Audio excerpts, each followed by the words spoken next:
Au sommaire de cette édition, la Guinée a commémoré ce mardi le 60e anniversaire de son indépendance dans le stade du 28 septembre à Conakry.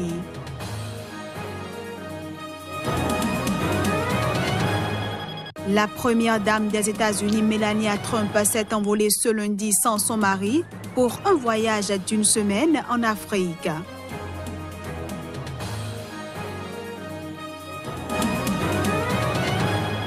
Et puis en France, le ministre de l'Intérieur Gérard Collomb a présenté sa démission au président Emmanuel Macron, qui l'a refusée selon Le Figaro.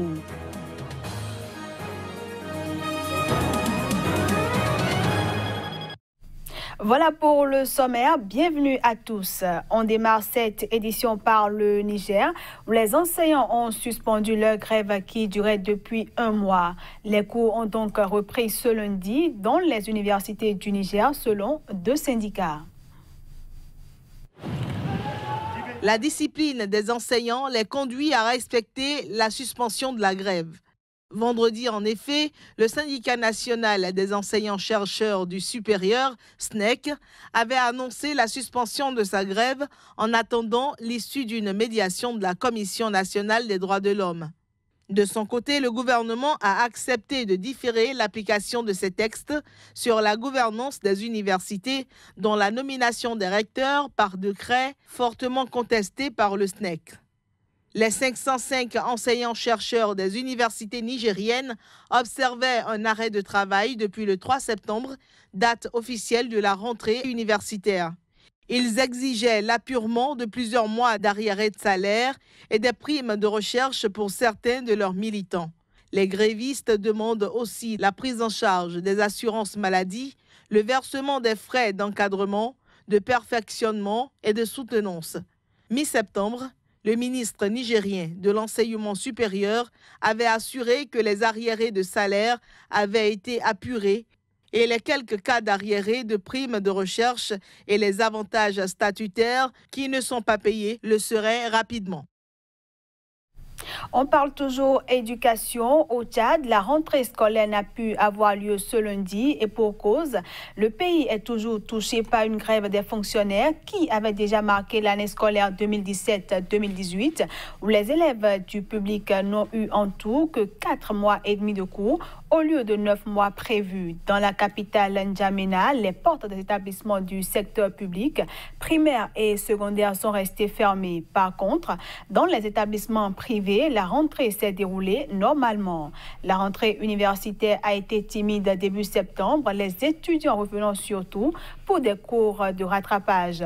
Le mot d'ordre de grève a été maintenu ce lundi matin à la suite d'une assemblée générale des membres de la plateforme syndicale revendicative, le collectif à l'origine du mouvement dont des enseignants font partie. En Guinée-Bissau, le syndicat national des professeurs, le syndicat démocratique des enseignants et le syndicat de l'enseignement supérieur ont lancé ce lundi une grève de 30 jours.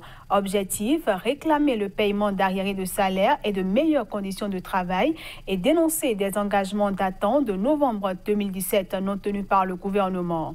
Après l'appel à la grève lancé par les 3 syndicats dans la capitale, les écoles secondaires étaient fermées, mais les écoles primaires fonctionnaient. Depuis plusieurs années, les enseignants de la Guinée-Bissau revendiquent le paiement d'arriérés de salaire, des enseignants contractuels, l'adoption d'un plan de carrière pour tous les professeurs, ainsi que de meilleures conditions de vie. Je le disais en titre, la Guinée célèbre ce mardi le 60e anniversaire de son accession à l'indépendance en 1958. La célébration a eu lieu dans le stade du 28 septembre à Conakry. À tous, je demande pardon pour tous les actes regrettables commis pendant ces dernières décennies et j'invite chacun d'entre vous au courage pour la suite de nos entreprises qui restent à accomplir. Ainsi s'exprimait à la télévision nationale ce lundi le président Alpha Condé dans son traditionnel discours à la nation à la veille de la fête de l'indépendance. Il a également invité ses concitoyens à privilégier le dialogue et l'unité nationale. On se pose encore la question, quand est-ce que la Guinée va se développer, quand est-ce que la Guinée pourra sortir de cette pauvreté. En tout cas, j'espère qu'après, certainement, l'actuel régime, qu'il y ait un autre régime qui vient pour que la Guinée vraiment puisse retrouver une vie normale comme les autres pays. Aujourd'hui, les gens peuvent librement sortir et faire ce qu'ils veulent. En plus de ça, nous remarquons de cette indépendance de ces 60 ans, une jeunesse aussi qui a pris conscience de son niveau, de son état et qui compte vraiment faire changer les choses. La Guinée se développe petit à petit et maintenant nous avons, n'est-ce pas, des cadres guinéens qui étudient ici et ailleurs. Je pense que si les Guinéens sont courageux et puis s'il y a la justice, je pense que la Guinée va, n'est-ce pas, avancer dans l'histoire. Plusieurs chefs d'État du continent ont répondu à l'invitation du premier pays indépendant d'Afrique subsaharienne. Les présidents Denis Sassou Nguesso du Congo, Ibrahim Boubacar Keïta du Mali, Idriss Déby Itno du Tchad et Roch Marc Christian Kaboré du Burkina Faso ont été les premiers à fouler le sol guinéen. Une vingtaine de civils Touaregs ont été tués en fin de semaine par des assaillants armés dans le nord-est du Mali. Le drame s'est produit près de la frontière nigérienne. Les détails. Le nord-est du Mali est toujours le théâtre des attaques de djihadistes. Le mouvement pour le salut de l'Azawad, groupe armé principalement Touareg, combattant les djihadistes dans cette région, avait fait état d'un bilan provisoire de 7 civils tués, dont un vieillard dans une attaque en fin de semaine contre la localité d'Amalaolao. Selon une source de sécurité malienne, les assaillants qui ont tué au moins 25 civils avaient un véritable plan d'attaque. D'après un élu local, l'hypothèse d'un règlement de compte entre différentes communautés touareg n'est pas à exclure. Lors d'une précédente tuerie, le 25 septembre, dans des circonstances similaires, à 45 km à l'ouest de Ménaka, le ministère malien de la Sécurité avait fourni un bilan de 27 morts, évoquant des affrontements entre des membres de la communauté Idourfane touareg. Il faut dire que quelques 200 personnes, dont de nombreux civils appartenant surtout aux communautés Peul et Touareg, ont péri depuis le début de l'année dans cette région où s'affrontent notamment des djihadistes ayant prêté allégeance au groupe État islamique et 2 groupes soutenant la force française Barkhane et l'armée malienne. En République démocratique du Congo, plusieurs régions sous la menace de groupes armés ont encore fait l'objet d'attaques. Durant la fin de la semaine dernière, des attaques de groupes armés ont été signalées dans le Kasaï, au centre, et l'Ituri, dans le nord-ouest du pays.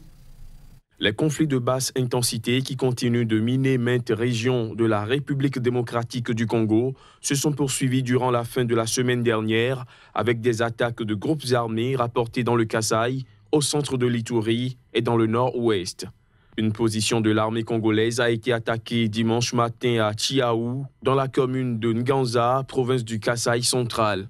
Aucun bilan officiel de cette attaque n'a été rendu public, mais une source de l'armée qui a requis l'anonymat a cependant avancé un bilan de 8 miliciens tués durant les combats.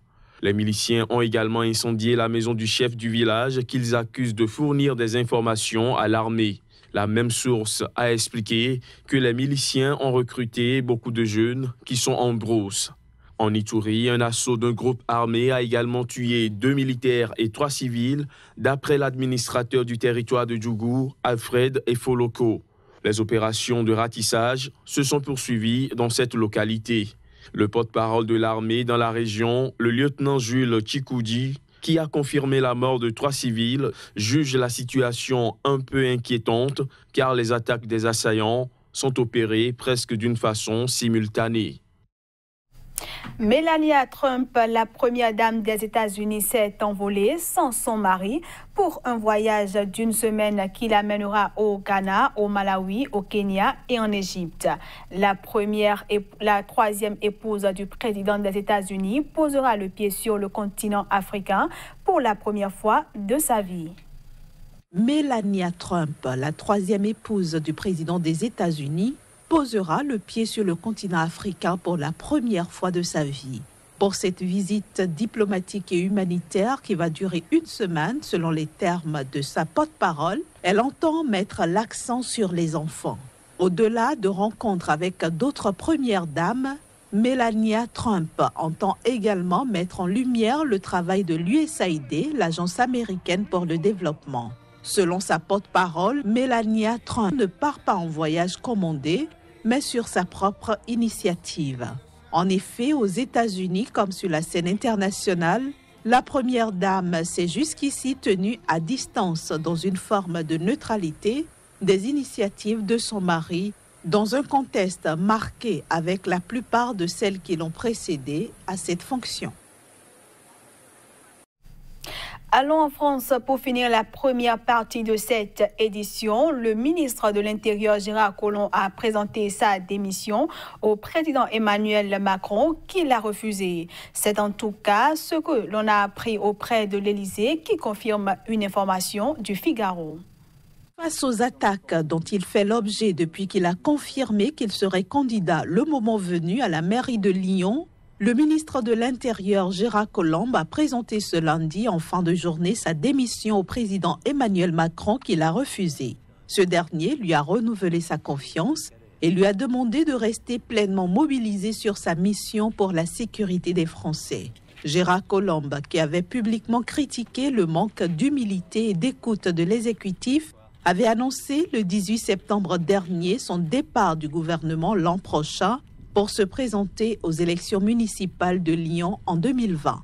Depuis, plusieurs voix s'étaient élevées pour réclamer sa démission immédiate.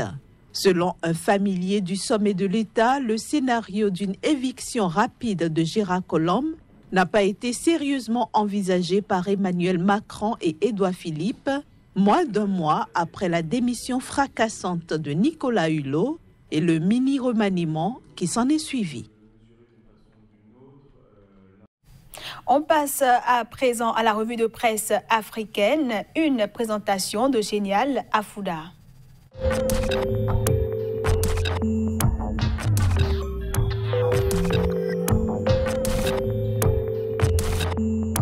Bonjour à tous, merci de prendre le rendez-vous pour ce nouveau numéro de la revue de presse. L'actualité africaine vue par la presse ce 2 octobre est dominée par l'ouverture de la campagne cacaoyère en Côte d'Ivoire, la grève de faim de Nicodème Abia au Togo, la commémoration du 60e anniversaire d'indépendance de la Guinée et les élections. Parlant justement de ce sujet, la campagne présidentielle bat son plein au Cameroun. Et dans ce cadre, le quotidien Le Jour nous informe que le nord-ouest du Cameroun a connu une journée mouvementée ce lundi. Les populations du littoral, elles, adoubent le président sortant Paul Biya, assure le journal Matila. Allant dans le même sens, le quotidien L'Épervier confirme le soutien du septentrion au président. Coopération Cameroun-Japon, encore 2 beaux jours, nous informe Cameroun Tribune dans sa parution de ce mardi.